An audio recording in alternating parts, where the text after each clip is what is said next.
Praise the Lord. ദൈവത്തിൻ്റെ അതിപരിശുദ്ധ നാമം വാഴ്ത്തപ്പെടുമാറാകട്ടെ. അനുഗ്രഹീതമായിരിക്കുന്ന ഈ സായന സഭായോഗത്തിൽ നമുക്കൊരുമിച്ച് ലണ്ടൻ പെന്തക്കോസ്ത് ചർച്ചിൻ്റെ ആഭിമുഖ്യത്തിൽ കൂടി വരുവാൻ, ദൈവത്തെ മഹത്വപ്പെടുത്തുവാൻ സർവശക്തനായ ദൈവം തന്ന നല്ല സമയത്തിനായിട്ട് ദൈവത്തെ സ്തുതിക്കാം, സ്തോത്രം ചെയ്യാം. Praise the Lord. സന്നിഹിതരായിരിക്കുന്ന മാതാപിതാക്കൾ, സഹോദരി സഹോദരങ്ങൾ, കുഞ്ഞുങ്ങൾ, പ്രത്യേക ആദരണീയരായിരിക്കുന്ന ബിനോയ് പാസ്റ്റർ, എല്ലാവർക്കും നമ്മുടെ കർത്താവിന് രക്ഷിതാവായിരിക്കുന്ന യേശു ക്രിസ്തുവിൻ്റെ നാമത്തിലുള്ള അതിൻ്റെ സ്നേഹവന്ദനങ്ങളെ പ്രാരംഭമായി അറിയിക്കുന്നു. ഇന്ന് രാത്രികാലത്തെ അല്പസമയ ചിന്തയ്ക്കായിട്ട് നമുക്ക് തിരുവചനത്തിലേക്ക് ശ്രദ്ധയെ കൊണ്ടുവരാം.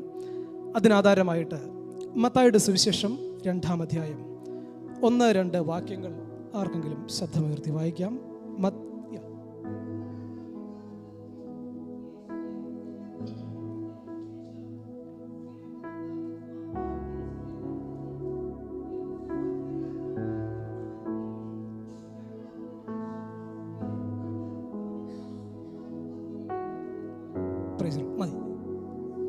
ഇന്ന് രാത്രികാലത്തെ ചിന്തയ്ക്ക് ഒരു തലക്കെട്ട് കൊടുക്കുകയാണെങ്കിൽ ദൈവത്തെ സ്തുതിക്കേണ്ടതിൻ്റെ ആവശ്യകത എന്നാണ് നമ്മുടെ ചിന്താവിഷയം. നമ്മളിവിടെ കടന്നു വന്നിരിക്കുന്നത് ദൈവത്തെ ആരാധിക്കാനാണ്. അനുഗീതമായിരിക്കുന്ന പാട്ടുകൾ പാടി പ്രാർത്ഥിച്ചു ദൈവത്തെ മഹത്വപ്പെടുത്തിയ സ്തോത്രം. നമ്മൾ ആരാധിക്കുന്നതിന്, സ്തുതിക്കുന്നതിന് യാതൊരു മടിയും വിചാരിക്കരുത്. കാരണം നമ്മെ കൊണ്ടുവന്നത്, നമ്മെ നടത്തിയത്, നിർത്തിയത് നമ്മുടെ ആരാധനായിരിക്കുന്ന യേശു കർത്താവ് മാത്രമാണ്. കഴിഞ്ഞ ആഴ്ചയിൽ ഞാൻ വളരെയധികം മാനസിക വിഷമത്തിൽ കടന്ന ഒരാഴ്ചയാണ്. കാരണം ഞാൻ പഠിച്ച സ്കൂളിലെ എൻ്റെ സഹപാഠികളായിരുന്ന 2 സുഹൃത്തുക്കൾ, സമപ്രായക്കാർ, അകാലത്തിൽ ഈ ലോകത്ത് നിന്ന് വിട പറഞ്ഞു. എന്നാൽ ഇന്നലെ ഭൂവിൽ പാർത്തിരുന്ന എത്രയോ പേർ ലോകം വിട്ടുപോയപ്പോൾ നമ്മൾ ഓരോരുത്തർക്കും ദൈവം ഒരു ദിവസവും കൂടെ, ഒരു സമയം കൂടെ, ഒരു സായാഹ്നം കൂടെ തന്നിരിക്കുന്നത് ദൈവത്തിൻ്റെ വിളിയാലുള്ള ആശ ഇന്ന് ഗ്രഹിച്ച് ദൈവത്തെ സ്തുതിക്കുവാൻ, ദൈവത്തിൻ്റെ ഉദ്ദേശത്തെ പൂർത്തീകരിക്കുവാനാണ് എന്നുള്ള തിരിച്ചറിവോടുകൂടെ നമുക്ക് എല്ലായ്പ്പോഴും ദൈവത്തെ സ്തുതിക്കുവാൻ, സ്തോത്രം ചെയ്യുവാനുള്ള ആത്മീക തലത്തിലായിരിക്കാൻ ദൈവമായ കർത്താവ് ഇടയാക്കുമാറാകട്ടെ. സ്തോത്രം. ദൈവത്തെ സ്തുതിക്കുക എന്ന് പറയുന്ന വിഷയം നമുക്ക് വളരെ പരിചിതമായതാണ്. നമ്മൾ ഒരിക്കലും ദൈവത്തെ സ്തുതിക്കുന്നതിന് ആരെന്ത് വിചാരിക്കുമെന്ന് വിചാരിക്കേണ്ട ആവശ്യമില്ല. ഒരുപക്ഷെ ലോകത്തിൻ്റെ ദൃഷ്ടിയിൽ അതൊരു ഭോഷത്വമായിട്ട് തോന്നിയെന്ന് വരാം. എന്നാൽ ദൈവത്തിൻ്റെ ദൃഷ്ടിയിൽ എന്നും ശ്രേഷ്ഠകരമായിട്ട് മാറുന്ന അനുഭവമാണ് ദൈവത്തെ ആരാധിക്കുക എന്നുള്ളത്. സ്തോത്രം. ദൈവത്തെ ആരാധിക്കുന്നതിന് വൈരുദ്ധ്യമായി ഒരിക്കൽ ദാവീദിനെതിരെ മീകൾ സംസാരിച്ച് നമുക്കറിയാം. ആ പശ്ചാത്തലം നോക്കുകയാണെങ്കിൽ ഒരു രാജാവിൻ്റെ മകളായിട്ട് ജനിച്ച വ്യക്തിയാണ് മീകൾ. ഒരു രാജാവിൻ്റെ ഭാര്യയായി ജീവിച്ച വ്യക്തിയാണ്. ഇനി ഒരു രാജാവിൻ്റെ അമ്മയാകേണ്ട വ്യക്തിയുമാണ്. പക്ഷെ വേദപുസ്തകം കൃത്യമായി പറയുന്നു, ജീവിതകാലം മുഴുവൻ അവൾ നിന്ദിക്കപ്പെട്ടവളായി തീർന്നിരുന്നു.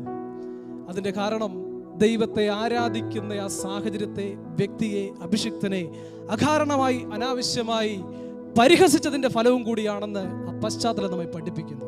അതുകൊണ്ട് ഇന്ന് രാത്രിയിൽ നമ്മൾ ദൈവത്തെ സ്തുതിക്കുകയും ആരാധിക്കുകയും ചെയ്യുന്നതിൻ്റെ മറ്റ് വശങ്ങളെക്കുറിച്ച് ചിന്തിക്കാതെ, ആരെന്ത് വിചാരിക്കുമെന്ന് ചിന്തിക്കാതെ, എല്ലായ്പ്പോഴും സ്തുതിക്കുന്ന ആത്മീയ അനുഭവത്തിലായിരിക്കണമെന്ന് ദൈവത്തിൻ്റെ വചനം നമ്മെ എക്കാലത്തും പഠിപ്പിക്കുന്നു. സ്തോത്രം. അനുഭവത്തിലായിരിക്കാൻ ദൈവം നമ്മളെ സഹായിക്കുമാറാകട്ടെ. സ്തോത്രം. ഇവിടെ വായിച്ച വേദഭാഗം മത്തായിയുടെ സുവിശേഷം 2-ാം അധ്യായം 1-2 വാക്യങ്ങളിൽ യേശു കർത്താവ് ജനിച്ചത് യഹൂദിയയിലെ ബേത്ലഹേം എന്ന സ്ഥലത്താണ്. ബേത്ലഹേം എന്ന വാക്കിൻ്റെ അർത്ഥം, അല്ലെങ്കിൽ യഹൂദ എന്ന വാക്കിൻ്റെ അർത്ഥം സ്തുതി എന്നുള്ളതാണ്.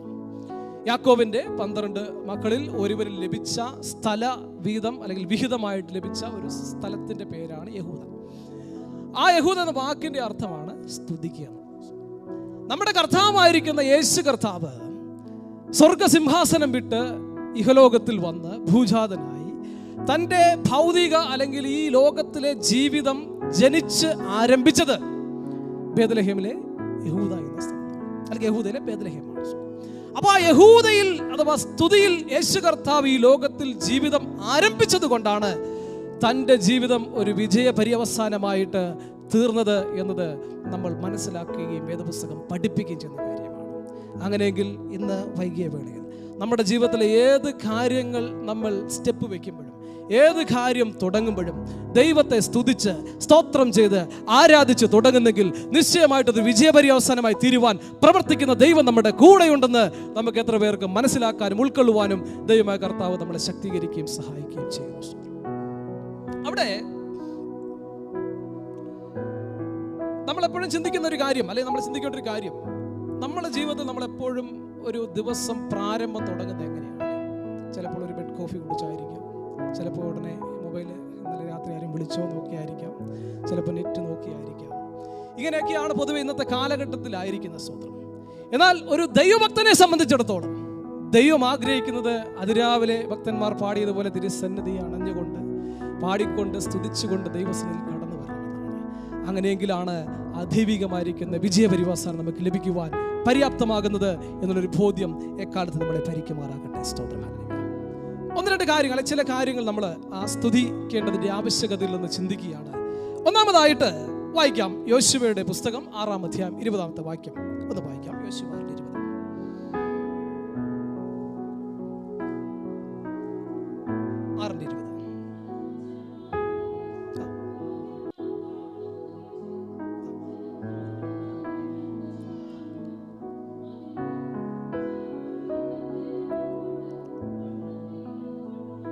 മതി.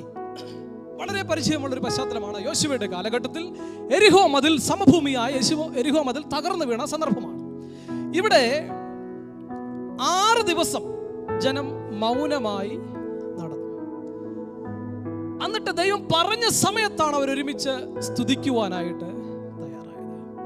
ആ മതിൽ തകർന്ന് താഴെ വീണു എന്ന് നമുക്ക് കാണാൻ സാധിക്കുന്നു. ഈ മതിൽ വീഴുക എന്ന് പറയുമ്പോൾ നമ്മൾ പെട്ടെന്ന് അങ്ങ് പറയുമ്പോൾ ചിലപ്പോൾ വളരെ എളുപ്പമായിട്ട് നമുക്ക് തോന്നാം.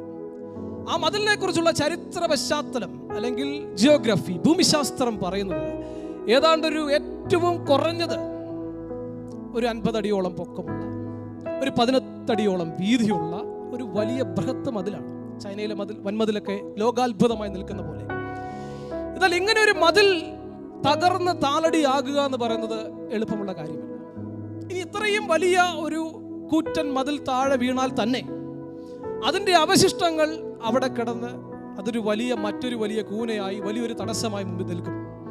അതിൻ്റെ മുകളിൽ കൂടെ കുഞ്ഞുകുട്ടികൾക്കൊക്കെ കയറുക വളരെ പ്രായോഗിക തലത്തിൽ തടസ്സമുള്ള കാര്യമാണ്. ഇനി മറ്റൊരു കാര്യം, നമ്മുടെ നാട്ടിലൊക്കെ നമ്മൾ ചില ഫ്ലാറ്റുകളൊക്കെ പൊളിച്ച ആ വാർത്തയെ കണ്ടല്ലോ. ഇത് വലിയൊരു ബിൽഡിംഗ് പൊളിഞ്ഞു വീഴുമ്പോൾ അതിൻ്റെ പൊടിപടലങ്ങൾ, അല്ലെ, അന്തരീക്ഷത്തിൽ അതിൻ്റെതായിരിക്കുന്ന മറ്റ് അവശിഷ്ടങ്ങൾ വരുമ്പോൾ നമ്മൾ ശ്വസിക്കുമ്പോൾ ബ്രീത്തിങ് ഡിഫിക്കൽറ്റി ഉണ്ടാവും, അല്ലെ, നമ്മൾ ശ്വസിക്കാൻ കഴിയാതെയാണ്. ഇങ്ങനെയുള്ള പ്രായോഗിക തടസ്സങ്ങൾ പലത് ഉണ്ടായി എന്നുള്ളതാണ്, അല്ലെങ്കിൽ ഉണ്ടാകാൻ സാധ്യതയുണ്ട്. അപ്പൊ പിന്നെ എങ്ങനെ ആയിരിക്കും അതിന് പരിഹാരമുണ്ടായത്? ആ ഉയർന്നിരിക്കുന്ന മതിൽ തകർന്നാലടിയായി, അല്ലെങ്കിൽ പൊടിപടലങ്ങളില്ല, എന്തായിരിക്കും സംഭവിച്ചിരിക്കുക? കോരഹിനെയും കൂട്ടരെയും അവിടെ അങ്ങനെ എഴുതിയിട്ടില്ല, നമ്മുടെ ഭാവനയിൽ ചിന്തിക്കുകയാണ്. ഭൂമി വാപിളർന്ന് വിഴുങ്ങിയതുപോലെ, സെരുബാബേൽ സമഭൂമിയായതുപോലെ മുൻപിലുള്ള വലിയ തടസ്സം അത് ഭൂമി വാപിളർന്ന് പിഴുങ്ങി അതവിടെ ഇല്ലാതാകത്തക്കവണ്ണം ദൈവം സമഭൂമിയാക്കി സമനിലമാക്കി കൊടുത്തു. ഇതുപോലൊരു നിലത്ത് കൂടി കടക്കത്തക്കവണ്ണമാണ് മുൻപിലുള്ള എരിഹോ മതിൽ തകർന്ന് താളടിയായത്. അതുകൊണ്ട് സ്തുതിക്കുമ്പോൾ തടസ്സങ്ങൾ മാറുന്നു. ഇന്ന് രാത്രിക്കാലം നമ്മൾ സ്തുതിക്കുന്നതിന് മടി വിചാരിക്കരുത്. നമ്മുടെ ജീവിതത്തിൽ മുൻപിൽ ഒന്ന് പുറകോട്ട് ചിന്തിച്ചാൽ എരിഹോ മതിൽ പോലെയുള്ള തടസ്സങ്ങൾ എത്ര ഘോരമായി നിന്നപ്പോൾ അത് നമ്മുടെ പ്രാർത്ഥനയിൽ, സ്തുതിയിൽ, ആരാധനയിൽ തകർന്ന് വീണത് കൊണ്ടാണ് ഇന്ന് രാത്രി നമ്മൾ ഇവിടെ ആയിരിക്കുന്നത്. അങ്ങനെയെങ്കിൽ ഇന്ന് രാത്രിയിൽ നമ്മുടെ മുമ്പിൽ നിൽക്കുന്ന വിഷയങ്ങൾ എത്ര വലുതാണെങ്കിലും സ്തുതി തടസ്സങ്ങളെ മാറ്റുന്നു. അതുകൊണ്ട് പ്രാർത്ഥിക്കുമ്പോൾ, സ്തുതിക്കുമ്പോൾ, ആരാധിക്കുമ്പോൾ ആ തടസ്സം മാറി അത് സമഭൂമിയായി തീരത്തക്കവണ്ണം ദൈവത്തിന്റെ പ്രവൃത്തി വെളിപ്പെടുന്നു. ഇന്ന് രാത്രിയിൽ ആ ദൈവത്തിന്റെ പ്രവൃത്തി നമ്മുടെ ജീവിതത്തിൽ, വ്യക്തികളിൽ, കുടുംബങ്ങളിൽ, ഈ സഭയിൽ, ജംസ്വാർഡ് പെന്തക്കോസ്റ്റ് ചർച്ചിന്റെ അതിരുകളെ വിസ്താരമാക്കത്തക്കവണ്ണം ദൈവത്തിന്റെ പ്രവൃത്തി വചനത്തിന്റെ ശക്തിയാൽ വെളിപ്പെടുവാൻ ദൈവകർത്താവ് ഇടയാക്കുമാറാകട്ടെ. വചനം പറയുന്നതോടൊപ്പം നമ്മുടെ ജീവിതാനുഭവങ്ങളും നമുക്ക് ഓർക്കാൻ കഴിയട്ടെ. ഞാൻ അനുഭവങ്ങൾ പലപ്പോഴും പലയിടത്തും പറയുന്നത് എൻ്റെ അനുഭവത്തെ വരച്ച് കാണിക്കാനല്ല, നമുക്ക് ഓരോരുത്തർക്കും വ്യക്തിപരമായ അനുഭവങ്ങളുണ്ട്. അതിന് സമാനമായത് നമ്മൾ ഓർക്കുക. ഞാൻ ദേശത്തോട്ട് വരുന്ന 2 വർഷം ആകുന്നേ ഉള്ളൂ. വരുന്ന സമയത്ത് പല തടസ്സങ്ങൾ, ആദ്യമായിട്ട് ഒഫീഷ്യലായിട്ട് വിളിക്കുന്ന ശേഖർ ബ്രോയാണ്, ചോദിച്ചാൽ മതി, പിന്നീട് കാര്യങ്ങൾ പിന്നീട് അത് പറയാം. മറ്റൊരു സാക്ഷ്യമുണ്ട്. പല തടസ്സങ്ങൾ വരുന്നതിന് മുൻപുണ്ടായി, വന്നിട്ടും പല തടസ്സങ്ങളുണ്ടായി. അതിൽ ആത്മീകമായൊരു വിഷയം പറയാം. ഒരുപാടുള്ളതിൽ ഒരു കാര്യം, ഇപ്പോൾ UK പോകുന്നത് ശരിയല്ല ആ ഒരു ആത്മീയനെ സംബന്ധിച്ചിടത്തോളം. കാരണം പുറത്തുനിന്ന് കാണുമ്പോൾ ചർച്ചകൾ അടയുന്നു, അവിടെ ഒരു പക്ഷേ തലമുറകൾ വഴിതെറ്റി പോകുന്നു, ഇനി നിങ്ങളുടെ ഭാവി അല്ലെങ്കിൽ തലമുറയുടെ ഭാവി എന്താകുമെന്ന് അറിയില്ല. ഇങ്ങനെയൊക്കെയുള്ള ചില കാര്യങ്ങൾ, പല കാര്യങ്ങളും ഒരു തടസ്സമായി എൻ്റെ മുൻപിൽ നിന്നു. എന്നാൽ ദൈവിക ആലോചന പ്രകാരം വന്നപ്പോൾ എന്ത് സംഭവിച്ചു അല്ലേ? ഞാൻ വന്നതിന് ശേഷം കണ്ടൊരു കാര്യം കൂടെയാണ്. ലണ്ടൻ പെന്തക്കോസ്ത് ചർച്ചിൻ്റെ അതിരുകളെ ദൈവം വിസ്താരമാക്കി, പല ബ്രാഞ്ചുകൾ തുടങ്ങി. അതിൽ തന്നെ ആദ്യത്തെ വലിയ ബ്രാഞ്ചായി നമ്മുടെ ചർച്ച് മാറി. പിന്നീട് അങ്ങോട്ട് നമ്മളിപ്പോൾ കാണുന്നത് യുവതലമുറകൾ വഴിതെറ്റുന്നു എന്നാണ് കേട്ടതെങ്കിൽ LPCയിൽ കഴിഞ്ഞ ഉപവാസ പ്രാർത്ഥനയിൽ യുവജനങ്ങൾക്കിടയിലാണ് വലിയൊരു ആത്മപകർച്ച ഉണ്ടായത്. നമ്മളെക്കാൾ ആത്മിക തീഷ്ണതയിൽ അവർ നിൽക്കുകയാണ്. ഇനിയും ബ്രാഞ്ചുകൾ തുടങ്ങിക്കൊണ്ടിരിക്കുന്നു. പല മീറ്റിങ്ങുകൾ കൊണ്ട്, രാവിലത്തെ സൂം മീറ്റിംഗ് മുതൽ വൈകിട്ടത്തെ സെൽ മീറ്റിംഗ് വരെ വിവിധ പ്രാർത്ഥനാ കൂട്ടായ്മകൾ വർദ്ധിച്ചു വരുന്നു. നമുക്ക് പങ്കെടുക്കാൻ സമയമില്ലാത്ത കുഴപ്പമേ ഉള്ളൂ. ഞാൻ പറഞ്ഞത്, മുൻപിലുള്ള പല തടസ്സങ്ങളിൽ ഒരാത്മിക തടസ്സമായി നിന്നത് മുന്നോട്ട് ഗമിക്കാൻ കഴിയാതെ ഭാവി ഇങ്ങനെയായിത്തീരുന്ന പറഞ്ഞ സാഹചര്യങ്ങൾക്ക് മുന്നിൽ, വാദഗതികൾക്ക് മുൻപിൽ ദൈവത്തിൻ്റെ മക്കൾക്ക് വേണ്ടി ദൈവം അതിരുകളെ വിസ്താരമാക്കുകയാണ്. ഇന്ന് രാത്രിയിൽ നമ്മൾ ആരാധിക്കുന്നെങ്കിൽ, നമ്മൾ സ്തുതിക്കുന്നെങ്കിൽ ദൈവത്തിൻ്റെ പ്രവൃത്തി നമുക്ക് വേണ്ടി വരുന്നു. ഈ ദേശത്ത് ഈ സഭയുടെ അതിരുകൾ വിസ്താരമാക്കുവാൻ പര്യാപ്തമായ തരത്തിൽ നമുക്ക് വേണ്ടി പ്രവർത്തിക്കുന്നത്, നമ്മിൽ ആര് പ്രവർത്തിക്കുന്ന ദൈവശക്തിയാണ്. അതുകൊണ്ട് നമ്മൾ മൗനമായിരിക്കാതെ ഒന്ന് സ്തുതിച്ചാട്ടെ. ഒരു മിനിറ്റ് ദൈവത്തെ സ്തോത്രം ചെയ്യാതെ ഹല്ലേലൂയ സ്തോത്രം. ഇന്ന് രാത്രികാലം നമ്മുടെ മുൻപിൽ നിൽക്കുന്ന തടസ്സങ്ങൾ എത്ര വലുതാണെങ്കിലും, അത് എരിഹോ മതിൽ പോലെയാണെങ്കിലും, നമ്മൾ സ്തുതിക്കുകയും സ്തോത്രം ചെയ്യുമ്പോൾ അത് സമഭൂമിയായി തീരത്തക്കവണ്ണം ഒരു മുൻപിൽ ദൈവപ്രവൃത്തി വെളിപ്പെടുവാൻ പര്യാപ്തമായ തലത്തിൽ നമുക്ക് വേണ്ടി വ്യാപരിക്കുന്ന, വിശ്വസിക്കുന്നവർക്ക് വേണ്ടി വ്യാപരിക്കുന്ന ദൈവശക്തിയുടെ, ദൈവത്തിന്റെ പരിശുദ്ധാത്മാവിന്റെ അളവറ്റ വലിപ്പം ഇന്ന് രാത്രിയിൽ പ്രവർത്തിക്കുവാൻ ദൈവമായ കർത്താവ് ഇടയാക്കുമാറാകട്ടെ. സ്തോത്രം. ഹല്ലേലൂയ. രണ്ടാമതായിട്ട് വായിക്കാം 2 ദിനവൃത്താന്തം 20:18. സ്തോത്രം. ഹല്ലേലൂയ. 2 ദിനവൃത്താന്തം 2 Chronicles 20:18.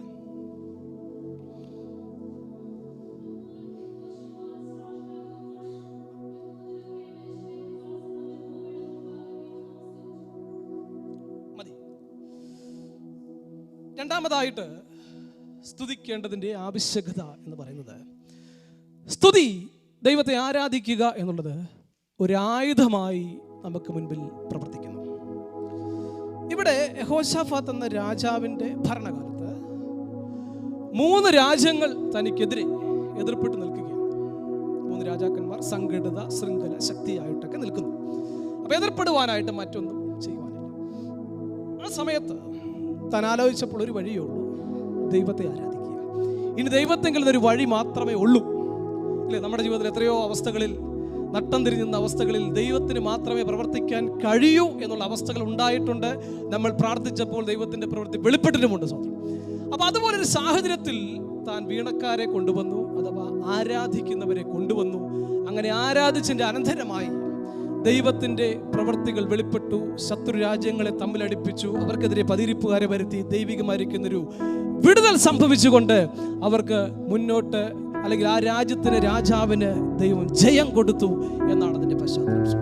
അപ്പോൾ നമ്മൾ ദൈവത്തെ സ്തുതിക്കുന്നത് അതൊരു ആയുധമായി അനുവർത്തിക്കുകയാണ്. സ്തോത്രം. നമ്മുടെ ജീവിതത്തിൽ ഈ കാലഘട്ടത്തിൽ ആയുധത്തിൻ്റെ ആവശ്യകതയുണ്ടോ എന്ന് നമുക്കൊരു സമാന ചിന്താഗതി വരാം. നമ്മുടെ മുൻപിലുള്ള ചില വിഷയങ്ങളിൽ അതിൻ്റെ അർത്ഥം അക്ഷരികമായ ആയുധങ്ങൾ എടുക്കുക എന്നുള്ളതല്ല. പലപ്പോഴും നമുക്ക് പ്രവർത്തിക്കാൻ കഴിയാത്തൊരു വിഷയം, നമുക്കെതിരെ നിൽക്കുന്ന വ്യക്തികളാകട്ടെ, ശക്തി, അതിൻ്റെ പിന്നിൽ പ്രവർത്തിക്കുന്ന സാഹചര്യങ്ങളാകട്ടെ, നമുക്കതിനെ വാക്കുകൊണ്ടോ പ്രവൃത്തി കൊണ്ടോ ദൂരീകരിക്കാൻ കഴിയാത്ത സാഹചര്യത്തിൽ ദൈവത്തിൻ്റെ പ്രവൃത്തി വെളിപ്പെടുത്തുന്നതാണ്. ഞാൻ ചില നാളുകൾക്ക് മുൻപ്, സാഹചര്യമോ സന്ദർഭമോ സ്ഥലമോ തൽക്കാലം പറയുന്നില്ല, ഒരു ജോലിയുടെ ഭാഗത്തിൽ എൻ്റെ ഭാഗത്ത് നിന്ന് ഒരു ചെറിയ മിസ്റ്റേക്ക് വന്നു എന്ന് ചോദിച്ചാൽ മിസ്റ്റേക്ക് അല്ല, അതിന് ശേഷം ചെയ്തു. ആ സമയത്ത് അത് ചെയ്തില്ല, അതിന് ശേഷം അത് ക്ലിയർ ചെയ്തു, കുഴപ്പമൊന്നുമില്ല. പക്ഷേ ഒരു മീറ്റിങ്ങിൽ, സ്റ്റാഫ് മീറ്റിങ്ങിൽ ഒരു കൊളീഗ് അതിനെ ഒരു വിഷയമാക്കി എടുത്തിട്ടു. ഇങ്ങനെ ജിജോട്ട് ഹാൻഡ് ഓവർ കൊടുത്തു. അദ്ദേഹം പറഞ്ഞ സമയത്ത് ചെയ്തില്ല, അങ്ങനെ പറഞ്ഞു. പക്ഷേ മാനേജർക്ക് അതറിയാം, അല്ലെങ്കിൽ മറ്റു കൊളീഗ്സിനൊക്കെ അറിയാം, അതറിയാം. അപ്പോൾ സാധാരണഗതിയിൽ ഒരു മീറ്റിങ്ങിൽ ഇങ്ങനെ ഒരു വിഷയം വരുമ്പോൾ, ജോലിയുടെ ബന്ധത്തിലെ കാര്യം പറയുകയാണ്, അതുവരെയുള്ള കീഴ്വഴക്കം വെച്ചിട്ട്, എൻ്റെ പ്രീവിയസ് എക്സ്പീരിയൻസ് ഞാൻ കണ്ടിട്ടുള്ളത് വെച്ചിട്ട്, ഏത് വിഷയം വന്നാലും മാനേജർ ആദ്യം അതിനെ ഷൗട്ട് ചെയ്യുക, ആക്രോശിക്കുക. ഇവിടുത്തെ കാര്യമില്ല, വേറെ സാഹചര്യങ്ങളുള്ളത് വിഷയമാണ് പറഞ്ഞത്. അപ്പോൾ അങ്ങനെ വരുന്നൊരു പ്രത്യേക സാഹചര്യം. പക്ഷെ അന്ന് ഞാനിങ്ങനെ പറഞ്ഞു, കർത്താവേ, അത് വേറൊരു വിഷയം കൊണ്ടാണ് എനിക്ക് അന്ന് ചർച്ചിലും മറ്റ് പ്രാർത്ഥനകളൊക്കെ കഴിഞ്ഞ് വളരെ ക്ഷീണിതമായിരുന്ന ഒരു സാഹചര്യം കൊണ്ട് അന്നത്തെ ദിവസം എനിക്ക് സാധിച്ചില്ല. അതാണ് അതിൻ്റെ ആത്മീക വശം. അപ്പം ഞാനിങ്ങനെ സ്തോത്രം ചെയ്തുകൊണ്ട്, കർത്താവേ, പരസ്യമായി ആ വിഷയം കഴിഞ്ഞതാണ്. ഇപ്പോൾ ഒരു പക്ഷേ എനിക്ക് ഒരു ഇൻസൾട്ട്, അതിൻ്റെതാകുന്ന നിയമ നടപടി എന്താണോ അതനുസരിച്ചുള്ള പ്രയാസം വരും. യേശുവിൻ്റെ നാമത്തിൽ അതിനുശേഷം അവർ പേഴ്സണലായിട്ട് പറയട്ടെ എന്ന് ഞാൻ ഇങ്ങനെ മനസ്സുകൊണ്ട് പ്രാർത്ഥിച്ചു. നിങ്ങൾ വിശ്വസിക്കുമോ ഇല്ലയോ എന്നറിയത്തില്ല. പെട്ടെന്ന് തന്നെ ആ മാനേജർക്ക് ഒരു ചെറിയ ചുമ. നമുക്ക് രോഗപരമായുള്ള ചുമയല്ല, ഈ തൊണ്ട കുത്തി ചുമയ്ക്കുന്ന, ത്രോട്ട് ഡ്രൈ ആകുമ്പോൾ ഒരു ചുമയുണ്ട്, ഒരു പ്രത്യേകതരം ചുമ. വെള്ളം കുടിക്കാനും വെള്ളമൊക്കെ അവർ ഇറക്കി നോക്കി. പക്ഷെ ചുമ കൂടി അവസാനം കണ്ണിൽ നിന്നൊക്കെ വെള്ളം വരുന്ന അവസ്ഥയിലോട്ട് വന്നു. അപ്പോൾ നെക്സ്റ്റ് പോയിന്റ്, നെക്സ്റ്റ് അജണ്ട എന്നൊക്കെ പറഞ്ഞ് അവർ അടുത്ത ടോപ്പിക്കിലോട്ട് മാറ്റി. എല്ലാം കഴിഞ്ഞ് അപ്പം ഞാൻ വെള്ളം കൊണ്ട് കൊടുത്തു. തൊണ്ടയൊക്കെ നായി കഴിഞ്ഞപ്പോൾ അവർ പറയുകയാണ്, അതെ, ഈ മീറ്റിംഗ് എന്ന് പറയുന്നത് പരസ്പരം ചീത്ത വിളിക്കാനല്ല, നമ്മൾ പരസ്പരം സപ്പോർട്ട് ചെയ്യാൻ വേണ്ടിയാണ്. അതുകൊണ്ട് ഇനി ഇങ്ങനെ പബ്ലിക്കിലായിട്ട് മീറ്റിംഗിൽ കംപ്ലൈന്റുകൾ പറയരുത്. എന്നിട്ട് പറഞ്ഞ വാദിപ്രതിയായി അവരോട് പറയുകയാണ്, നിങ്ങൾ എവിടെ, ടീം വർക്ക് എവിടെ, ടീം സപ്പോർട്ട് എവിടെ, നിങ്ങൾ ഇവിടെ മീറ്റിംഗിൽ ഒരാളെ പറയുകയാണോ എന്നുള്ള അവസ്ഥയിലേക്ക്. ഇന്നലെ വരെയുള്ള ഹിസ്റ്ററി അങ്ങനല്ല, തിരിച്ചാണ് സംഭവിക്കേണ്ടത്. നമ്മളവിടെ ബലിയാടാകേണ്ടതാണ്. പക്ഷെ സംഭവിച്ച നേരെ വൈരുദ്ധ്യമായി. ഞാൻ പ്രാർത്ഥിച്ചപ്പോൾ എന്ന് പറഞ്ഞാൽ ഞാൻ സ്തുതിച്ച് സ്വോത്രം ചെയ്യുന്ന കർത്താവേ, ഇതൊരു വലിയ വിഷയമാണോ അല്ലയോ, പക്ഷെ ഇപ്പോൾ എന്നെ അപമാനിക്കരുത് എന്ന് ഞാൻ പ്രാർത്ഥിച്ചപ്പോൾ ദൈവം ഒരു പ്രത്യേകതരം പ്രവൃത്തി അവിടെ ചെയ്തു. ഇന്ന് ഞാൻ പറഞ്ഞത്, നമ്മൾ വിവിധ ജോലികൾ ചെയ്യുന്നവരാണ്, വിവിധ ഫീൽഡുകൾ വർക്ക് ചെയ്യുന്നവരാണ്. നമുക്ക് പല പ്രയാസങ്ങൾ ഈ രാജ്യത്തിന്റെ നിയമങ്ങളൊക്കെ അനുസരിച്ച്, ഇവിടുത്തേതായിരിക്കുന്ന പ്രശ്നങ്ങൾ അനുസരിച്ച് മുന്നോട്ട് ഗമിക്കാൻ കഴിയാത്ത സന്ദർഭങ്ങൾ ഉണ്ടായി എന്ന് വരാം. എന്നാൽ നാം സ്തുതിക്കുന്നവരാണെങ്കിൽ സ്തുതിക്കുന്ന ഒരു ആയുധമായി പരിവർത്തിക്കുന്നു. നമ്മുടെ തെറ്റുകൾക്ക് ദൈവം കൂട്ടുനിൽക്കുമെന്നല്ല, നമ്മുടെ കള്ളത്തിരക്കൾക്ക് ദൈവം സപ്പോർട്ട് ചെയ്യുമെന്നല്ല എൻ്റെ അർത്ഥം. നമ്മുടേതായിരിക്കുന്ന ഒരു ബലഹീനതകൾക്ക് ആത്മാവ് തുണ നിൽക്കുന്നു. ഇന്ന് രാത്രിയിൽ സ്തുതി ആയുധമായി പരിവർത്തിക്കുമ്പോൾ നാം സ്തുതിക്കുന്നവരാണെങ്കിൽ, സ്തോത്രം ചെയ്യുന്നവരാണെങ്കിൽ, നമുക്ക് വേണ്ടി ആയുധമായി പ്രവർത്തിക്കുന്ന ദൈവത്തിന്റെ പ്രവൃത്തി വചനത്തിന്റെ ശക്തിയാൽ നമുക്ക് വേണ്ടി വെളിപ്പെടുന്നതിനാൽ സ്തുതിക്കുന്നത് നമ്മൾ മടിക്കരുത്. അതൊരായുധമായി നമുക്ക് വേണ്ടി മുൻപിൽ പ്രവർത്തിക്കാൻ ദൈവമായ കർത്താവ് ഇടയാകട്ടെ. മൂന്നാമതായിട്ട് വേഗത്തിൽ വായിക്കാം 1 ശമൂവേൽ 16:12-13 വാക്യങ്ങൾ. സാമുവേൽ 16:12-13 പെട്ടെന്ന് വായിച്ചോട്ടെ.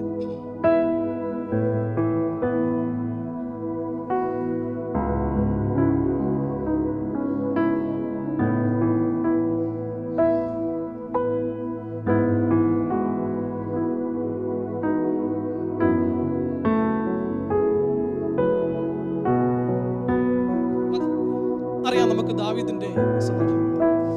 മൂന്നാമതായിട്ട് നാം സ്തുതിക്കുമ്പോൾ സ്തുതി ജീവിതത്തിൽ അഭിവൃദ്ധി അല്ലെങ്കിൽ പ്രമോഷൻ തരുന്ന ഒരു പ്രവൃത്തിയായിട്ട് പരിവർത്തിക്കുന്നു. ദാവീദിനെ ആളയച്ച് കാട്ടിൽ നിന്ന് നാട്ടിൽ കൊണ്ടുവന്ന് അല്ലെങ്കിൽ വീട്ടിൽ കൊണ്ടുവന്ന് രാജാവായി അഭിഷേകം ചെയ്തൊരു സന്ദർഭമാണ്. നോക്കണേ, ആ പശ്ചാത്തലം എന്ന് പറയുമ്പോൾ ഇപ്പോൾ ദാവീദ് ആയിരിക്കുന്നത് കാട്ടിൽ.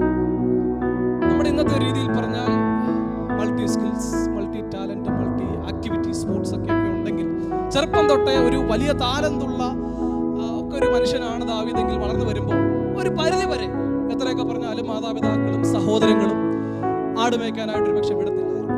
വീട്ടിലെന്തെങ്കിലും കാര്യങ്ങൾക്കോ ചേട്ടന്മാർ പട്ടാളത്തിലുള്ളപ്പോൾ അതിൻ്റെതാകുന്ന രീതിയിൽ ആ സ്കില്ലൊക്കെ അനുസരിച്ച് നേരത്തെ ഒരു യോദ്ധാവായിട്ട് അവർക്ക് തോന്നിയിരുന്നെങ്കിൽ അതനുസരിച്ചുള്ള ഫീൽഡിലേക്ക് തിരിച്ചു വിടുക, കുറഞ്ഞ പക്ഷം വില കൂലിക്കാരെങ്കിലും ഏർപ്പാടാക്കി ആടിനെ മേയ്ക്കാൻ വിട്ടേനെ. അപ്പോൾ അതുവരെയുള്ള ഒരു പ്രായത്തിൽ ആട് മേയ്ക്കണമെങ്കിൽ എന്തായാലും 10 വയസ്സ് താഴെയുള്ള പിള്ളേരെ വിടത്തില്ലല്ലോ, അത്യാവശ്യം ഒരു ടീനേജ് പ്രായമെങ്കിലും ഉണ്ടാകുമല്ലോ, ഒരു യൗവനക്കാരനാണ്. ആ ഒരു പ്രായത്തിൽ ഉറപ്പായിട്ടും മറ്റ് കഴിവുകൾ ഉണ്ടായിരുന്നെങ്കിൽ അതിലേക്ക് ഫീൽഡിലേക്ക് തിരിച്ചു വിടാനായിട്ട് നാട്ടുകാരെങ്കിലും പറഞ്ഞ് ഉപദേശിച്ചു വിടുമായിരുന്നു. അപ്പൊ ആ ഒരു തരത്തിൽ അതുവരെ പ്രത്യേകിച്ചൊരു സ്കിൽസും ഇല്ലാത്തത് കൊണ്ടായിരിക്കും, ഒരു അൺസ്കിൽഡ് വർക്കർ ആയതുകൊണ്ടായിരിക്കാം അദ്ദേഹത്തെ കാട്ടിലേക്ക് പറഞ്ഞു വിട്ടത് ഞാൻ വിചാരിക്കുകയാണ്. അവിടെ ചെന്നിട്ടാണെങ്കിലും താനൊരു കിന്നരം വായിച്ച് ദൈവത്തെ സ്തുതിക്കുന്നു, അവിടെ കാണാനായിട്ട് ഇവിടെ നിങ്ങളുടെ എന്റെയൊക്കെ പ്രസംഗമൊക്കെ ഇത്രയും പേരുണ്ട്, സ്വതന്ത്രം ദൈവത്തിന് എത്ര സ്തുതിക്കണം.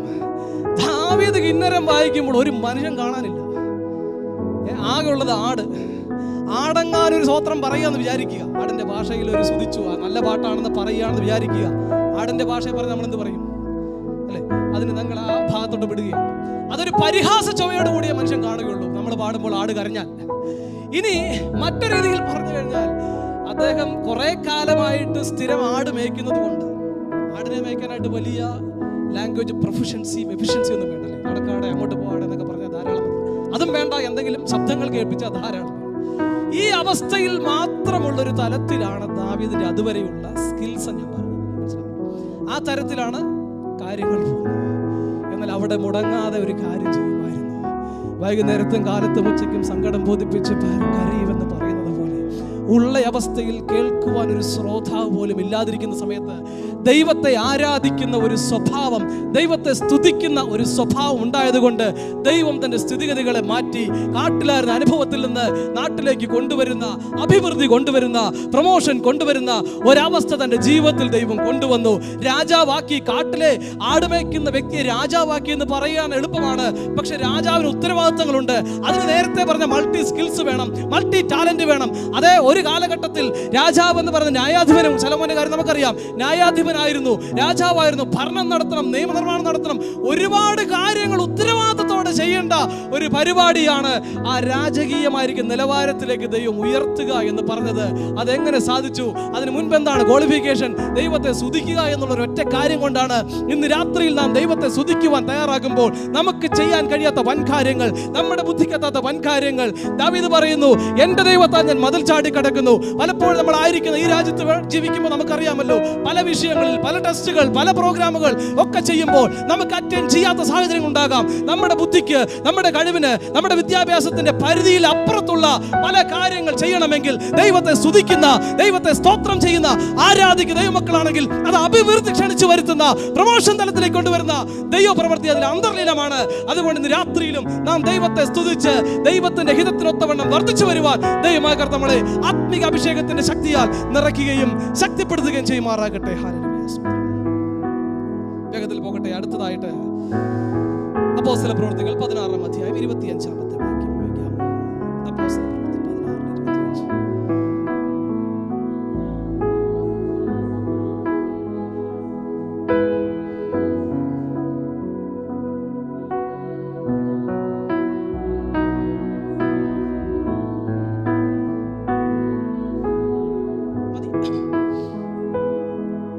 നാലാമതായിട്ട്, സ്തുതിക്കുമ്പോൾ പ്രതികൂലം മാറുന്നു, രോഗം മാറുന്നു, ക്ഷീണം മാറുന്നു, അവസ്ഥകൾക്ക് വ്യത്യാസം വരുന്നു, ബന്ധനങ്ങൾ അഴിയുന്നു.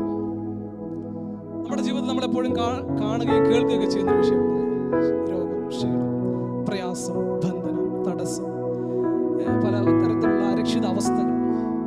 ഇതൊക്കെ മാറുന്നത് സ്തുതിക്കുമ്പോഴും ആരാധിക്കുമ്പോഴും. ഇവിടെ അർദ്ധരാത്രിയിൽ പൗലോസും ശീലാസും ദൈവത്തെ പാടി സ്തുതിച്ചു കൊണ്ടിരുന്നു. അവിടെ പാടി സ്തുതിക്കുക എന്ന് പറയുമ്പോൾ നമ്മൾ പാടുന്ന പോലെ സുഖകരമായി കസേരയിൽ വന്നിരുന്ന് ആരാധിക്കുന്ന അനുഭവം ഇല്ല. കിടക്കുന്നത് തടവറയിലാണ്, കാരാഗ്രഹത്തിലാണ്.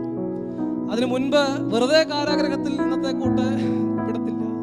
നല്ലതായിട്ടുള്ള ശിക്ഷകൾ കൊടുത്ത് അടിച്ച്, കർത്താവിനെയൊക്കെ ക്രൂശിക്കുന്നതിന് മുമ്പ് അടിച്ചതുപോലെ അടിച്ച് പൊട്ടിച്ച് ശിക്ഷ കൊടുത്തിട്ടാണ് വിടുന്നത്. ഇവര് പ്രത്യേകതരം പ്രശ്നമാണ്, അല്ലെങ്കിൽ ദൈവത്തിനും രാജ്യത്തിനും മതത്തിനും ഒക്കെ എതിരായതുകൊണ്ട് ആമത്തിൽ വെച്ച് കൈകാലുകൾ പൂട്ടി ബന്ധനസ്ഥരാക്കപ്പെട്ട അവസ്ഥ. അപ്പോൾ പല കാര്യങ്ങളാണ്. ഒന്ന്, ഇപ്പോൾ ബന്ധിക്കപ്പെട്ടിരിക്കുന്നു. 2, ക്ഷീണമുണ്ട്. 3, മുറിവുകളുടെ വേദന അഥവാ രോഗത്തെ കാണിക്കുന്നു. രോഗത്തിന്റെ, ക്ഷീണത്തിന്റെ, ബന്ധനത്തിന്റെ അവസ്ഥകൾ എല്ലാം കൂടി സംയോജിതമായിരിക്കുന്ന ഒരു പ്രത്യേക അരക്ഷിതാവസ്ഥ. പിന്നെ അർദ്ധരാത്രി 10 മണിയാകുമ്പോഴത്തേന് ഉറക്കം വരുന്ന രോഗമുള്ളവർക്ക് അതും പറ്റത്തില്ല. പക്ഷെ അർദ്ധരാത്രിയുടെ സമയവും കൂടിയാണ്. എല്ലാ അർത്ഥത്തിലും ഒരിക്കലും സ്തുതിക്കേണ്ട ആവശ്യകതയില്ല. വേണമെങ്കിൽ ഒരു പിറുപിറുപ്പും കൂടെ അവർക്കുണ്ടെന്ന് വിചാരിക്കുക, അല്ലെങ്കിൽ വിചാരിച്ചാൽ മതി. ഓ കർത്താവ് ഇത്രയൊക്കെ നിന്നു, ഇത്രയൊക്കെ അടികൊണ്ടു, ഇതിനൊക്കെയാണോ ഞങ്ങൾ ഇറങ്ങി തിരിച്ചത് എന്നുള്ള ഒരു ചോദ്യം, പിന്നെ പാസ് പറഞ്ഞ പോലെ ഒരു സംശയത്തിൻ്റെ, ഇരുമനസ്സുള്ള ഒരു വ്യാപാരവും ഒരു ചിന്താമണ്ഡലവും വേണമെങ്കിൽ അവർക്കവിടെ ഉടലെടുത്തെന്നും വരാം. എന്നാൽ ഇതിനെയൊക്കെ അതീതമായിട്ട് അർദ്ധരാത്രിയിൽ പാടി സ്തുതിക്കുവാൻ തയ്യാറായപ്പോൾ കാരാഗ്രഹത്തിന്റെ അടിസ്ഥാനം കുലുങ്ങി, ചെങ്ങലകൾ പൊട്ടി, ബന്ധനങ്ങൾ അഴിഞ്ഞു. അതുവരെ ഇല്ലാത്ത പ്രത്യേകമായിരിക്കുന്ന ദൈവപ്രവൃത്തി വെളിപ്പെടുവാനായിട്ട് ഇടയായിത്തീർന്നു. ഇന്ന് രാത്രിയിലും നാം ദൈവത്തെ സ്തുതിക്കുകയും ആരാധിക്കുകയും ചെയ്യുമ്പോൾ, സന്മനസ്സോടുകൂടെ ദൈവത്തിലേക്ക് അടുത്ത് വരുമ്പോൾ ദൈവം ഹൃദയങ്ങളെ നോക്കുകയാണ്. നമ്മുടെ രോഗങ്ങൾ മാറുന്ന, നമ്മുടെ ക്ഷീണങ്ങൾ മാറുന്ന, നമ്മുടെ അവസ്ഥകൾ മാറുന്ന, നമ്മുടെ ബന്ധനത്തിൻ്റെ സാഹചര്യങ്ങൾ മാറുന്ന, സകലത്തിൽ നിന്ന് മാറി ആത്മീക തലത്തിലേക്ക് നമുക്ക് വർദ്ധിച്ചു വരാൻ ഇടയാക്കുന്നത് നമ്മുടെ സ്തുതികളിന്മേൽ വ്യാപരിക്കുന്ന ദൈവശക്തിയാണ്. അതുകൊണ്ട് ഇന്ന് രാത്രിയിലും മടിക്കാതെ ദൈവത്തെ സ്തുതിക്കുവാൻ, ദൈവത്തെ ആരാധിക്കുവാൻ ഞാൻ ആദ്യം പറഞ്ഞതുപോലെ ലോകത്തിന്റെ ദൃഷ്ടിയിൽ നമ്മൾ ആരാധിക്കുന്നത്, നമ്മൾ ആത്മാവിൽ ജാഗരിക്കുന്നത് പലപ്പോഴും ഒരു ഭോഷത്വമായിട്ട് തോന്നാം. എന്നാൽ ദൈവത്തിന്റെ ദൃഷ്ടിയിൽ അത് ശ്രേഷ്ഠകരമായി മാറുന്നു. തങ്ങൾ ഏകാഗ്രചിത്തന്മാർക്ക് വേണ്ടി തന്നെത്താൻ ബലവാനെന്ന് കാണിക്കാൻ യഹോവയുടെ കണ്ണ് ഭൂമിയിൽ ഊടാടി സഞ്ചരിച്ചു കൊണ്ടിരിക്കുന്നു. ഇന്ന് രാത്രിയിൽ നാം ദൈവത്തെ സ്തുതിക്കുന്ന ആത്മിക തലത്തിലുള്ളവരെ കാണുവാൻ വേണ്ടി ദൈവത്തിന്റെ കണ്ണ് ഊടാടി സഞ്ചരിച്ചു കൊണ്ടിരിക്കുമ്പോൾ, ആ ദൃഷ്ടി നോക്കുമ്പോൾ യഹോവയുടെ കൺപോളകൾ നീതിമാന്മാരുടെ പ്രവർത്തനങ്ങൾ ശോധന ചെയ്യുന്നു, അഥവാ സ്ക്രീൻ ചെയ്യുന്നു. ദൈവം ശോധന ചെയ്യുമ്പോൾ നാം കുറവില്ലാത്തവരായി കണ്ട് ദൈവം ആഗ്രഹിക്കുന്ന തലത്തിലേക്ക് നമ്മുടെ രോഗം മാറുന്ന, ക്ഷീണം മാറുന്ന, ബന്ധനങ്ങൾ അഴിയുന്ന, ബാധകൾ ഒഴിയുന്ന, കോട്ടകൾ തകരുന്ന തലത്തിലേക്ക് വരുവാൻ ദൈവമായ കർത്താവ് ശക്തീകരിക്കട്ടെ, സഹായിക്കട്ടെ. അവസാനമായി അഞ്ചാമതായിട്ട് വായിച്ചാട്ടെ, മാർക്കോസ് 14 മാർക്കോസ് 14 ചാപ്റ്റർ 14.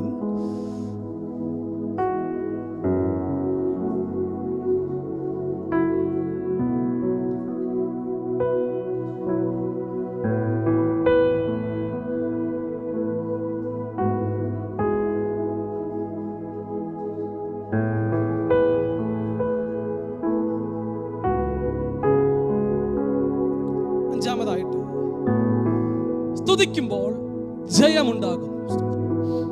വെറുതെ വന്നിട്ട് പോവുകയില്ല. നമ്മുടെ ദൈവത്തെ ആരാധിക്കുന്നതിന് ഒരു റിസൾട്ട് ഉണ്ട്, ദൈവത്തിൻ്റെ ഒരു പ്രതിഫലമുണ്ട്, അത് ജയമുളവാക്കുന്നതാണ്. ഇവിടെ യേശു കർത്താവിനെ കുറിച്ചുള്ള ഭാഗമാണ് വായിച്ചത്. നമ്മളെപ്പോഴും പാടുകയും പ്രാർത്ഥിക്കുകയും ചെയ്യുന്ന പോലെ ക്രൂശിൽ കർത്താവ് ജയാളി ആയതുകൊണ്ട് നമ്മളെ ജയാളിയാക്കുന്ന ദൈവമാണ്. ഇവിടെ യേശുവിനെ പിടിക്കുന്ന അടുത്ത പാരഗ്രാഫിൽ ഗതസമനയിൽ കർത്താവിനെ പിടിക്കുന്ന സന്ദർഭമാണ്. ആ കർത്താവിനെ പിടിക്കുന്നതിന് മുൻപ് താൻ സ്തോത്രം ചെയ്തു, അല്ലെങ്കിൽ പ്രാർത്ഥിച്ചു, സ്തുതിച്ചു എന്നാണ് അവിടെ വായിച്ചത്. അതുകൊണ്ട് തന്നെ പിന്നീട് കർത്താവ് പരമോന്നത വിജയം കൈവരിച്ചതുപോലെ, കർത്താവ് വിജയം കൈവരിച്ചത് കൊണ്ടാണ് ഇന്ന് രാത്രിയിൽ നമ്മൾ ദൈവത്തെ ആരാധിക്കുവാനായിട്ടിരിക്കുന്നത്. ഇനി നമുക്കൊരു പരമോന്നത ബിരുദ് പ്രാപിക്കാനുണ്ട്, ഒരു വലിയ ജയം നമുക്ക് ലഭിക്കാനുണ്ട്. പലപ്പോഴും ലോകത്തിലെ വിജയങ്ങൾ മാത്രമായി നമ്മൾ ഒതുങ്ങി ചിന്തിച്ചു പോവുകയാണ്. എന്നാൽ നമുക്ക് ഈ ലോകത്തിൽ നിന്ന് ഒരു പരമോന്നത ബിരുദം, ഒരു ജയവും പ്രാപിക്കാനുണ്ട്. അത് ക്രൂശിലെ മരണത്താൽ യേശു കർത്താവിനാൽ സാധ്യമായതോർത്ത് നമുക്ക് ദൈവത്തെ നന്ദിയോടെ സ്തുതിക്കാൻ കഴിയുമോ? സ്വന്തം എന്നാൽ അവിടെ യേശുവിനെ പിടിക്കാൻ വന്ന സമയത്ത് ഒരു പക്ഷേ ഒരു മനുഷ്യൻ എന്ന നിലയിൽ, സമ്പൂർണ്ണ മനുഷ്യനും കർത്താവായിരിക്കും, ഒന്ന് മാറ്റി ചിന്തിക്കാം. ഗതസമനയിൽ പിടിച്ചു, ഗബതയിൽ അടിച്ചു, ഗോൽഗോഥയിലെ കാൽവറിയിൽ തറച്ചു. ഇതിന്റെ സമയത്ത് ഈ പീഡാസഹനത്തിന്റെ നടുവിൽ എപ്പോൾ വേണമെങ്കിലും ഒന്ന് മാറി ചിന്തിക്കാനായിട്ടൊരു മനുഷ്യൻ എന്ന നിലയിൽ കർത്താവിന് സാധിക്കും. ക്രൂശിൽ കിടക്കുന്ന സമയത്ത് അതിന് സമാനമായ ചിന്ത, കർത്താവ് എൻ്റെ ദൈവമേ, എൻ്റെ ദൈവമേ, അങ്ങനെ കൈവിട്ടത് എന്തെന്ന് പറയും നമുക്കറിയാം. എന്നാൽ അവിടെ യേശുവിനെ ശക്തിപ്പെടുത്താൻ സ്വർഗത്തിൽ നിന്നൊരു ദൂതൻ ഇറങ്ങി എന്നാണ് നമ്മൾ കാണുന്നത്. നമ്മുടെ ജീവിതത്തിൽ ചിലപ്പോൾ തകർന്നു പോകുന്ന സമയമുണ്ടാകും, നിരാശയുടെ പടുകുഴിയിലേക്ക് പോകുന്നൊരു സന്ദർഭമുണ്ടാകും. അധികമായല്ലോ കർത്താവേ, ഇതെങ്ങനെ മുന്നോട്ട് ഗമിക്കും എന്ന് പറയാൻ കഴിയാത്ത സാഹചര്യങ്ങൾ വരുമ്പോൾ ശക്തിപ്പെടുത്തുവാൻ ഒരു ദൂതൻ ഇറങ്ങുന്ന സന്ദർഭമുണ്ട്. യേശുവിനെ ക്രൂശിൽ ശക്തിപ്പെടുത്തുവാൻ ദൂതൻ ഇറങ്ങിയതുപോലെ ഇന്ന് രാത്രിയിൽ പലപ്പോഴും ക്ഷീണിച്ചു പോകുന്ന, തളർന്നു പോകുന്ന, മാനസികമായി നമ്മൾ പലപ്പോഴും പിന്മാറ്റഗതിയിലേക്ക് പോകേണ്ട സാഹചര്യത്തിൽ ശക്തിപ്പെടുത്തുവാൻ ദൂതൻ ഇറങ്ങും. ദൂതൻ ഇറങ്ങിയവർക്ക് അത് മനസ്സിലാക്കൂ, അനുഭവമുള്ളവർക്ക് അത് ദൈവത്തെ സ്തുതിക്കാൻ സാധിക്കൂ. ഇന്ന് രാത്രി ദൈവം തരുന്ന ആത്മീക അനുഭവങ്ങൾക്കായിട്ട് ദൈവത്തെ സ്തുതിക്കാൻ ഇടയാകട്ടെ. സ്തോത്രം. ഒന്ന് ഓർത്ത് നോക്കിയാൽ നമ്മളെയൊക്കെ ദൈവം ഇതുവരെ ശക്തിപ്പെടുത്തിയ, പലപ്പോഴായി വചനത്തിലൂടെ, പാട്ടിലൂടെ, ദൈവദാസന്മാരിലൂടെ, ദൈവത്തിന്റെ ദൂതൻ എന്ന നിലവാരത്തിൽ തന്നെ നമ്മളെ ശക്തിപ്പെടുത്തിയിട്ടില്ലേ? സ്വന്തം പ്രിയ മാതാപിതാക്കളൊക്കെ ഇവിടെ വന്നിട്ടുണ്ടല്ലോ, അവരോടൊക്കെ ചോദിച്ച് അവരുടെ അനുഭവങ്ങളും നമ്മുടെ ബാല്യകാല സ്മരണകളൊന്നും ഒക്കെ അയവിറക്കുമ്പോൾ നമ്മൾ എങ്ങനെ ദൈവത്തെ സ്തുതിക്കാതിരിക്കും? ഞാനൊരു ഉപദേശിയുടെ മകനാണ്. സ്വന്തം വളരെ ചെറുപ്പകാലം തൊട്ട് നമ്മൾ LPC ജോജിപ്പാസ്റ്റൊക്കെ പറഞ്ഞതുപോലെ മമ്മി ഒരു ടീച്ചറാണ്, ഒറ്റ മകനാണ്. അപ്പോൾ പല വിഷയങ്ങളാണ്. ഒന്ന് പെന്തക്കോസുകാരനായതിൻ്റെ പേരിലുള്ള ഒരു പ്രയാസം, അല്ലെങ്കിൽ പരിഹാസം, പ്രയാസമല്ല പരിഹാസം. രണ്ട്, ഉപദേശി പാസ്റ്ററുടെ മകൻ എന്നുള്ള രീതിയിലുള്ള മറ്റൊരു പരിഹാസം, എന്തെങ്കിലും വിഷയങ്ങൾ വന്നാൽ പാസ്റ്റർ. മൂന്ന്, ടീച്ചറുടെ മകൻ എന്നുള്ള വിഷയം. അപ്പോൾ എന്തെങ്കിലും പഠിക്കാതിരുന്നാൽ പിന്നെ ടീച്ചറല്ലേ, മമ്മിയോട് പറയും, മമ്മി ആ സ്കൂളിൽ തന്നെയാണ് വർക്ക് ചെയ്യുന്നത്. അപ്പോൾ ഒന്നല്ല, സാധാരണക്കാരെ സംബന്ധിച്ചിടത്തോളം ഉള്ളതിനേക്കാൾ 3 ശൂലം, പൗലോസിന് ശൂലമുണ്ടെന്ന് പറഞ്ഞ പോലെ 3 തരം വിഷയമാണ്. അപ്പോൾ ഒരു തരത്തിൽ നമുക്ക് ആത്മീയ സഭയിലോട്ട് ചെല്ലാന്ന് വെച്ചാൽ അവിടെയും പറ്റത്തില്ല. ഒരു തരത്തിൽ നമുക്ക് ഒരു പിള്ളേരുടെ പ്രായത്തിൽ പറഞ്ഞാൽ കളിക്കാനോ ചെറിയതായ കുസൃതികൾ കാണിക്കാനുള്ള അവസരം കിട്ടത്തില്ല. എന്ത് ചെയ്യാൻ പറ്റും? അപ്പൊ ഇങ്ങനൊരു സാഹചര്യം, അത് പിന്നെ സഹിക്കാം, നമ്മുടെ നന്മയ്ക്ക് വേണ്ടിയാണെന്ന് ഇപ്പോൾ മനസ്സിലാക്കുന്നു. എന്നാൽ എന്നെ വളരെയധികം പ്രയാസപ്പെടുത്തിയിട്ടുള്ള ചില അനുഭവങ്ങളും കൂടിയുണ്ട്. ഈ അപ്പൊ ജോലി രാജിവെച്ച സുവിശേഷം വിലക്ക് ഇറങ്ങി. അപ്പം ആ രീതിയിലുള്ള അവരെ പരിഹസിക്കുന്ന പ്രയാസങ്ങളും കൂടെ ചിലപ്പോൾ നമ്മളെ അലട്ടും. ഈ അബ്രഹാം യാഗം കഴിക്കാനായിട്ട്, അപ്പം ദൈവം പറഞ്ഞത് അബ്രഹാമിനോടാണ്. പക്ഷേ യാഗം കഴിക്കാൻ ബലിയാടാക്കപ്പെട്ടത് കുറച്ച് നേരത്തേക്കെങ്കിലും ഇസഹാക്ക് എന്ന മകനാണ്. ശ്രദ്ധിച്ചിട്ടുണ്ടോ? അവിടെ ഒരു ഏകജാതന മകനെ കാണിക്കുക. അവിടെ യാഗപീഠത്തിൽ കയറ്റി വച്ചു, കെട്ടി, ഇനി കുത്തേണ്ട താമസമേ ഉള്ളൂ, ബാക്കിയെല്ലാം തീരുമാനമായി. അതുവരെ മാനസികമായി ശാരീരികമായി ഒക്കെ ഒരുങ്ങുകയാണ് ബലിയാടാക്കപ്പെടേണ്ട ഒരവസ്ഥ. പക്ഷേ യാഗമാകാൻ ദൈവം സമ്മതിച്ചില്ല. എൻ്റെ ജീവിതത്തിലും പലപ്പോഴും ഈ പറഞ്ഞ പോലെ ബന്ധനസ്ഥനാക്കപ്പെടേണ്ട, ഇറങ്ങിയത് മാതാപിതാക്കളായിരിക്കാം, പക്ഷെ പല സാഹചര്യങ്ങൾ വാക്കുകൾ കൊണ്ടും പ്രവൃത്തികൾ കൊണ്ടും ബലിയാടാക്കപ്പെടേണ്ട അവസ്ഥകൾ ഉണ്ടായിട്ടുണ്ട്. എന്നാൽ ദൈവമാണ് വിശ്വസ്തൻ. വിളിച്ച ദൈവം വിശ്വസ്തനായതുകൊണ്ട് യാതൊരു പെന്തക്കോസുകാരന്റെ പേഴ്സണാലിറ്റിയോ ഒരു പ്രീച്ചറിന്റെ യൂണിഫോമോ ഇല്ലാത്ത എനിക്ക് ഇന്ന് രാത്രികാലം നമ്മുടെ അനുഗ്രഹിത ദൈവദാസന്മാരുടെ പ്രത്യേക സഹായത്താൽ, പ്രത്യേക പ്രചോദനത്താൽ നിങ്ങളുടെ മുൻപിൽ വചനം കൈമാറുവാൻ എന്താണ് പ്രാപ്തനാക്കിയെന്ന് ചോദിച്ചാൽ, ഇതുപോലെ ബന്ധനസ്ഥനാക്കപ്പെട്ട പല അവസ്ഥകളിൽ ദൈവം ഇറങ്ങിയത് അബ്രഹാമേ അബ്രഹാമേ എന്ന് വിളിച്ച് ഇസഹാക്കിന് വേണ്ടി ദൈവം തുറന്ന, ഇസഹാക്ക് കണ്ണുനീരിൽ വിതച്ചപ്പോൾ ദൈവം പ്രത്യേകമായിരിക്കുന്ന നീരുറവകൾ തുറന്നതുപോലെ ദൈവം ഒരുക്കിയ പ്രത്യേക ആത്മീക അനുഭവങ്ങളാണ് ഇന്ന് രാത്രി നിങ്ങളുടെ മുന്നിൽ നിർത്തിയിരിക്കുന്നത്. യാതൊരു സംശയവുമില്ല. അതുകൊണ്ട് നമ്മൾ ചിന്തിച്ചത്, നമ്മൾ സ്തോത്രം ചെയ്യുന്ന, സ്തുതിക്കുന്ന ആവശ്യകതകളെ കുറിച്ചാണ്. നമുക്കൊരു അല്പസമയം ദൈവത്തെ സ്തുതിക്കുവാൻ, സ്തോത്രം ചെയ്യുവാൻ ദൈവമായ കർത്താവ് ഇടയാക്കട്ടെ. ജീവിതത്തിൽ കടന്നു വന്നിരിക്കുന്ന സാഹചര്യങ്ങൾ എന്ത് തന്നെ ആയിരിക്കുമെങ്കിലും ദൈവത്തിന്റെ പ്രവൃത്തി നമുക്ക് വേണ്ടി വെളിപ്പെടുവാൻ സ്തുതി ഇറക്കണമെങ്കിൽ, സ്തുതിക്കുമ്പോൾ സാഹചര്യങ്ങൾ മാറണമെങ്കിൽ, ഇന്ന് രാത്രിയിൽ യേശുവിനെ ശക്തിപ്പെടുത്തുവാൻ ദൂതൻ ഇറങ്ങിയതുപോലെ നമ്മൾ ആയിരിക്കുന്ന ക്രൂശിക്കപ്പെടുന്ന അവസ്ഥകൾ, നമ്മൾ ആക്കപ്പെടുന്ന ബന്ധനസ്ഥത്തിന്റെ അവസ്ഥകൾ, നമ്മൾ അകപ്പെടുന്ന യാഗപീഠത്തിന്റെ അവസ്ഥകൾ, അതിന്റെ നടുവിൽ യേശു ക്രൂശിൽ യേശു കർത്താവ് ജയാളിയായതുപോലെ, യേശു കർത്താവിന് ജയം കൈവരിപ്പിച്ചതുപോലെ സകല സാഹചര്യങ്ങളെയും ബന്ധന വിവസ്ഥരാക്കിക്കൊണ്ട് ദൈവത്തിന്റെ പ്രവൃത്തി വെളിപ്പെടണമെങ്കിൽ നാം സ്തുതിക്കുവാൻ മടിയില്ലാത്തവരായി തീരേണ്ടത് അനിവാര്യമാണ്. സ്വതന്ത്രം. നമ്മൾ ചിന്തിച്ച വിഷയം ദൈവത്തെ സ്തുതിക്കേണ്ടതിന്റെ ആവശ്യകത. യഹൂദ എന്ന വാക്കിന്റെ അർത്ഥം സ്തുതി എന്നുള്ളതാണ്.